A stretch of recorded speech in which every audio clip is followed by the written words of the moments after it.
পাড়ার মানুষ কয় খেল লেগে পোলারে মিছিলে ফাড়াইছিলায়, আমি তারারে কইয়া দিছি আমার পোলা শহীদ হইছে। তিনি আরো বলেন, আশরাফুল যাওয়ার সময় কইয়া গেছে রাতে আমার লাগি লাকড়ি আর জিয়ল মাছ লইয়া বাড়িতে আইব। এরপরে খবর পাইলাম আমার পোলা গুলি খাইয়া মইরা গেছে। কেঁদে কেঁদে বলছিলেন আশরাফুলের মা মাহমুদা বেগম। কেউ না বুঝলেও আমরা আপনার প্রয়োজন বুঝি, আর তাই তো অত্যাধুনিক ফিচার সম্বলিত বিভিন্ন সাইজ আর কালারের 250-টিরও বেশি ডিজাইন অপশন নিয়ে ওয়ালটন স্মার্ট ফ্রিজ বোঝে আপনার প্রয়োজন।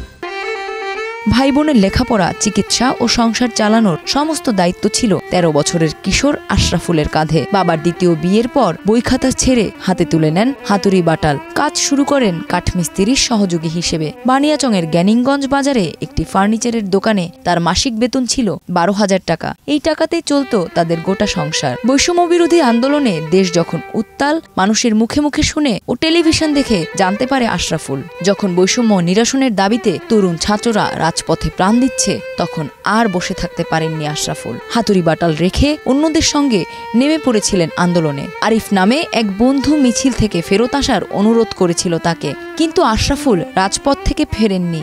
সরকার পতনের দিন গত 5 আগস্ট পুলিশের গুলিতে প্রাণ হারান তিনি। আশরাফুলের মৃত্যুতে শোকের ছায়া নেমে আসে তার দরিদ্র পরিবারটিতে। তবে এখন শোককে শক্তিতে পরিণত করে আশরাফুলের স্বপ্ন পূরণে নতুন করে প্রতিজ্ঞা নিয়েছে শোক বিহ্বল পরিবারটি। জানা গেছে আশরাফুল হবিগঞ্জের বানিয়াচং উপজেলায় জাতুকর্ণপাড়া ডুগিহাটির আব্দুর রৌফ ও মাহমুদা বেগমের ছেলে। আশরাফুলের ছোট বোন তৈয়বা আক্তার 10ম শ্রেণী ও সবার ছোট আব্দুর রকিব 8ম শ্রেণীতে লেখাপড়া করছে। তাদের সবার লেখাপড়া, চিকিৎসা ও সংসার চালানোর ব্যয় নির্বাহ হতো আশরাফুলের রোজগার দিয়েই।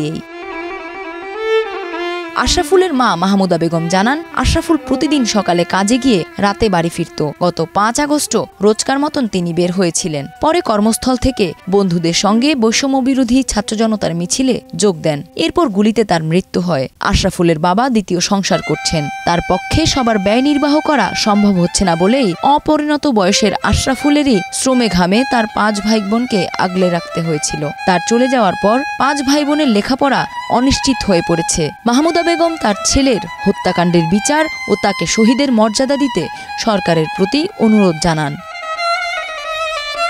আশরাফুলের ছোট বোন তৈয়বা আক্তার বলেন, আমার ভাই আমাদের মাথার উপরে ছায়া ছিল, আমরা তার হত্যার বিচার চাই। গত 5 আগস্ট সকাল 11টায় বৈষম্য বিরোধী ছাত্র আন্দোলনের নেতাকর্মীরা সাগরদিঘির পশ্চিম পারিদগাঁ মাঠ থেকে মিছিল বের করে। জ্ঞানিংগঞ্জ বাজার প্রদক্ষিণ শেষে মিছিলকারী 4 থেকে 5 হাজার লোক বড়বাজার শহীদ মিনারে গিয়ে জড়ো হন। পরে বিক্ষুব্ধ লোকজন মিছিল নিয়ে থানার সামনে গেলে পুলিশের সঙ্গে তাদের কথা কাটাকাটি হয়। আন্দোলনকারীরা পুলিশকে লক্ষ্য করে ইট পাটকেল ছুড়তে থাকে। ঘটনার সময় পুলিশ রাবার বুলেট, কাঁদানে গ্যাসের শেল, সাউন্ড গ্রেনেড ছোড়ে। পুলিশের গুলিতে ঘটনাস্থলে 4 জন সহ 7 জন নিহত হন। পরে একজন সাংবাদিক ও বানিয়াচং থানার এসআই সন্তোষের মৃত্যু হয় এই আন্দোলনে। পরদিন গুলিবিদ্ধ হয়ে আরেকজন হাসপাতালে চিকিৎসাধীন অবস্থায় মারা যান। সংযুক্তা শুভ্রা, দেশ রূপান্তর।